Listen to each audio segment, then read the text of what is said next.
DNA?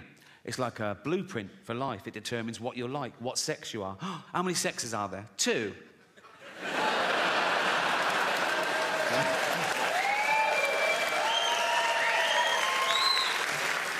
Also, that's where he keeps his testosterone, so he's fucking well hard, right? And if you take a finger and flick a testicle, he's fucked. He's absolutely fucked. He's thrown up, he's on the floor, he's out of the game, absolutely kippered. Why are you putting it on the outside? For a laugh, just for a laugh. Artificial intelligence, the latest existential threat to humanity, the rise of the robots, so intelligent, they can teach themselves, they can teach each other, they can build each other, you know? Soon they know everything there is to know, and they hate us. Why wouldn't they, right? And they'll be so realistic, they'll walk amongst us, they'll go to work, right? You know when they're getting really human? When they start calling in sick. Mondays, I mean, they've learned all the tricks. They go, oh, I'm not coming in today. Why not? Oh, fed up. What's the matter with you? They sort of scan social media. ADHD. Self-diagnosed. They'll be in HR all the time, won't they? Be like, Ryan in accounts is robophobic. What would he say? Call me a whiny plastic cunt. I think we should be allowed to insult robots when it's happened, you know, because we've made them to make our life easier, and that would get things off our chest. It's bad enough, isn't it, with real people, you're getting in trouble, saying the wrong thing, people taking things the wrong way now, like, oh my God, oh, I made fat Linda cry today. Oh, what happened? I just shouted out to her, then I remembered we only call her that behind her back. I'm sure people didn't used to get offended all the time when I was little. I might be remembering it wrong, but not grown-ups, not your parents, not your grandparents. They grew up dodging bombs and their firstborn having polio and the menfolk dying at 50 of lung disease. They could take a fucking joke, right? It was all about the wind-up. I used to wind up my mum all the time. It's a true story. When I went off to university, after about a week, I phoned home. My mum answered. She went, hello? I went, it's Ricky. She went, you all right? I went, not really. I'm in hospital. I think I'm blind. She went, what? I went, no, I'm only joking. Right? She went, you silly bugger. She went, I could have had a heart attack, right? And she's right, she could have had a heart attack. And I knew that. That's how committed I am to having a laugh. You're welcome, you're welcome.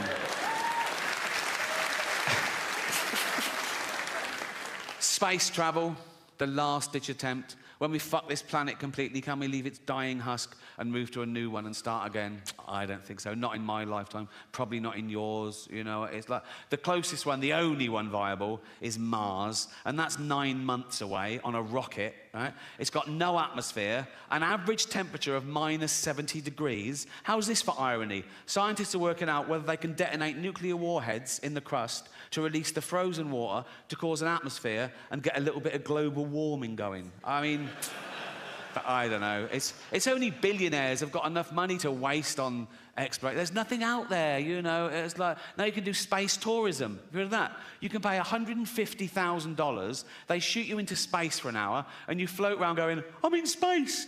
I mean, we're already in space. Earth is right in the fucking middle of space, right? It's the best bit of space there is. It's got car parks and cinemas. It's like there's nothing else to see. It's like living in London and going, I wonder what Coventry's like. You don't...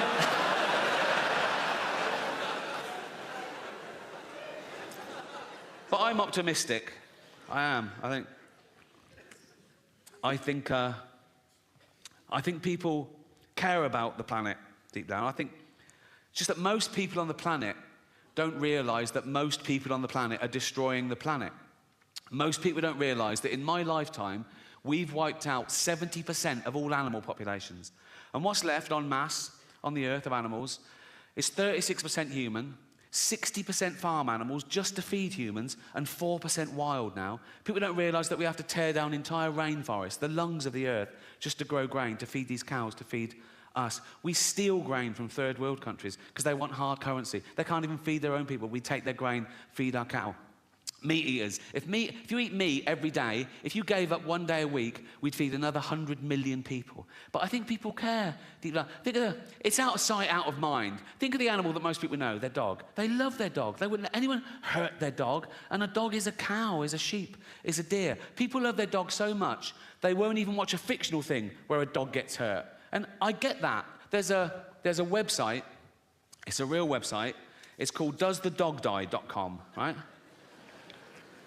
And it was set up because people would watch a film or a program with a dog in it, and something would happen to the dog, and they'd turn it off. It would ruin it for them. It would ruin their day, right? So this website was set up. You could go to it, you could put in any film or TV show and ask, does a dog die? And someone would answer you, no, or whatever. And it's become a thing for anyone's phobias. Anything you don't want to see in a film, you just look up the film and they answer your question, right? So I looked up one film on here, Schindler's List.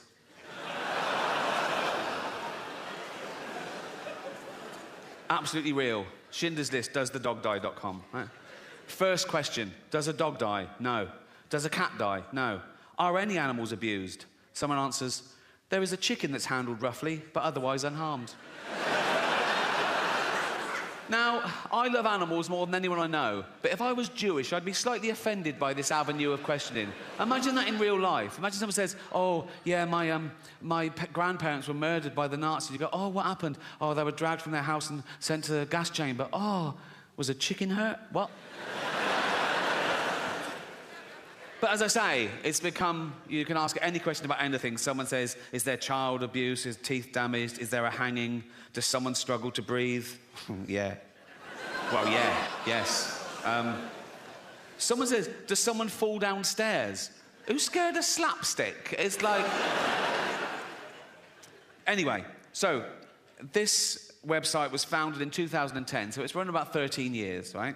And the later questions start reflecting the times we live in now, and they get more and more fragile and narcissistic. These questions were asked this year. Check it out, Schindler's List, right? Someone says, are there any fat jokes? Would that make this worse? Well, imagine the real thing. Imagine I'm in a concentration camp, right? I'm naked, everyone around me is naked.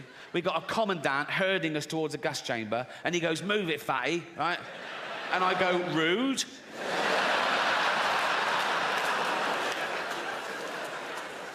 No, that has ruined the whole experience, if I'm honest. Someone asks, is there hate speech? Yeah, there is. Suck it up, Buttercup. Are there any man in a dress jokes? Very few jokes. If you've come to this film for a giggle, you're going to be very disappointed. But this one takes the biscuit for me. Remember, this is a movie set in the 1940s about arguably the worst atrocity in civilized human history. Check this out. Is someone misgendered? Fucking hell. This is quite sweet. Is there any anti-Semitism? Yeah. This is pretty much the mother load, right? Forget Kanye. This is off the fucking charts. Don't do that when you're talking about this. Fuck's sake. I was doing the graph. I'll do it like that. This is off the charts. That's... Wouldn't things have been different if that was Hitler's salute? The whole thing would have been... He goes like, it's Hitler. Like, hiya. This is interesting. Does it have a sad ending? Right? Someone says yes, and then someone else says no. And I thought about it. No, but then I remembered, if you've seen the film, if you remember, when the story sort of ends, Spielberg then tacks on a real bit of footage where he gets real-life descendants of people murdered in the Holocaust, and he films them coming into a Jewish cemetery, and they each leave a stone on the grave to represent their family members that were murdered, and it builds up, and it's very moving. And so I think I get the ambiguity. Does it have a sad ending? Yes, in the sense that 6 million Jews pointlessly lost their life, but no, in the sense that there was still enough left over to build a little rockery. So...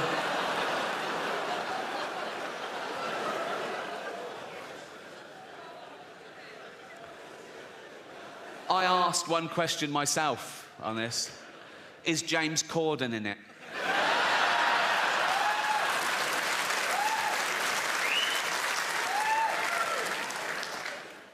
I did look at one other film briefly, Titanic, right?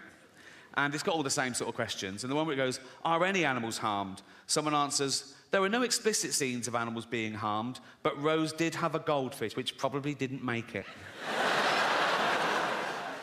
I think the goldfish in the bowl on the sideboard when the boat hits the iceberg, and he's all like that, right? And people are running around going, "Ah, we're going in the water." And he's all smug then, and he's going, "Don't worry about it." "Oh, no, not water." Oh. Then he gets in the sea and he goes, "Well, it's very salty, isn't it? It's very salty."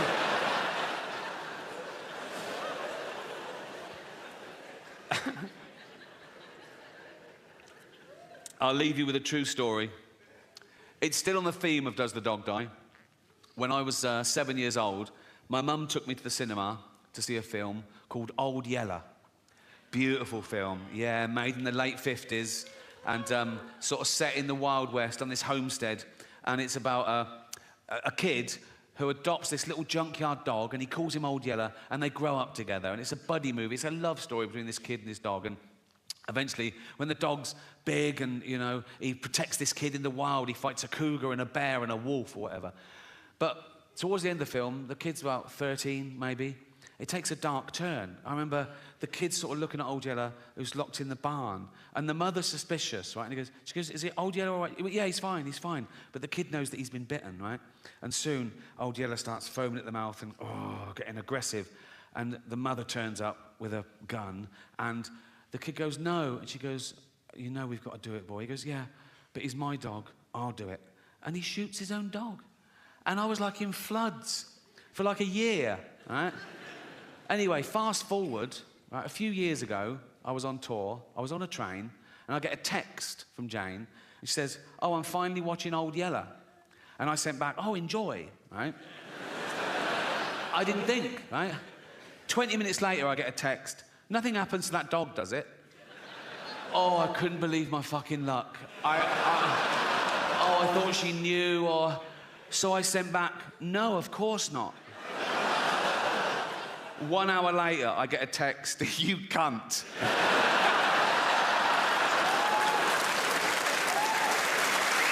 Thank you. Thank you. Thank you. Thank you very much. Cheers. Thanks to everyone who bought a ticket. If you bought a platinum ticket, the money goes to an animal charity, and you've raised $2 million so far, so thank you so much. I even get a bit of stick about that on social media. There's always someone who goes, "Oh, why do you only speak up for animals?" And I go, "Well, because they haven't got a voice of their own except parrots." And I think that's why we don't eat parrots. Everyone around the world eats every other type of bird, don't they? Everyone in the world eats fucking chickens and ducks and geese and turkeys and ostriches. No one eats parrots. Do you know why? If you go and try and eat a parrot, it goes, "Fuck off, you cunt." So speaking up really does work, right? And that has sort of been one of the themes of the show, because I know in the real world, in normal jobs, everyday life, you get in trouble. People tell you off for saying certain things or thinking certain things or even laughing at certain things, right? They say you're bad for laughing at that. And some of you take it to heart. You go, "Oh my God, am I a bad person?" No, you're not. One, you can't choose your sense of humour. You can't, it's involuntary. And two, that's exactly what humour is for, to laugh at bad shit, to get us through it, right? And...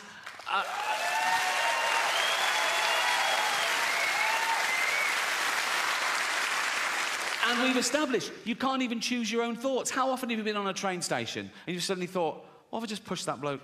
And then you go, "Why have I thought that? Am I a psychopath?" No, you're not. You're the opposite. You're a safe pair of hands. You're testing yourself. You're reminding yourself how terrible that would be. You're a good person, right? I don't get that one. What I get is I'm talking to a really sweet old lady and I suddenly start thinking, what if I just spat in her face now? Why would